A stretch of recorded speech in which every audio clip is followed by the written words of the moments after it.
Gaming has been on a decline faster than Tar Heel's descent from the heavens above. What? I thought that was funny. I guess most people aren't sophisticated enough to understand Bosmer humor. Just like modern game developers don't know how to make a game without filling it to the brim with microtransactions and dance emotes. Back in my day, you would either dance for money in a MMO or just go about your business like a normal human or elf being.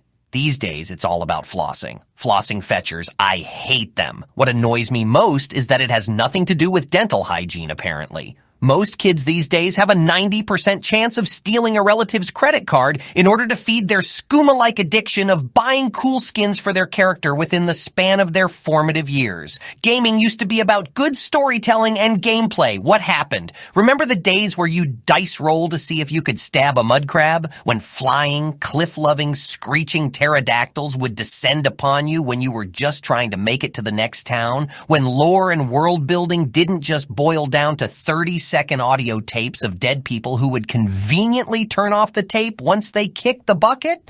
When you could expect a feature-complete game that wasn't riddled with more bugs than whatever region of Morrowind is infested with shulk bugs? That comparison didn't land, but you get what I mean. What I'm saying is the old days were better. I mean, for one, we got more than one Elder Scrolls game per millennium. That's for fetching sure. We had it all, and we didn't even know it. I don't think I could bear to look my young wood elf self that rhymed in the eye if I theoretically time traveled after stumbling upon an Elder Scroll or something.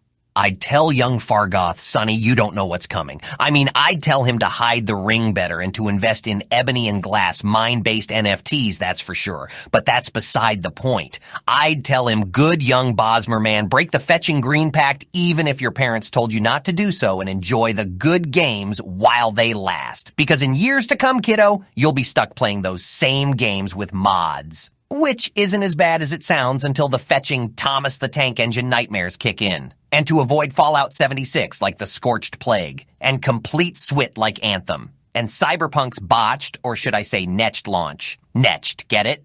Because it makes sense to me. Look, I could go on. Seriously, did people even talk about games back in the day like this? Like, I can literally fetching list a 50-game strong list of games that flopped within the last 5 fetching years. Man, fetch modern technology. Bring me back to the Peas to Glory days when I had long flowing hair, a fetching Silt Strider in the garage, and was part of an alternative jazz band called the Boss Mare. Like Boss and Bosmer, it's a pun. Fetching, forget it. It's lost on the flossing idiots that we call the youth. Oh, and a real trade house wasn't filled with fetching microtransactions. Yeah, they got him too. That Noir sells Colovian fur helms now. Wait, that's just selling hats. Forget it. It still sucks. I'm going back to Valenwood and boycotting EA full time. I think I need a Sujama after all this.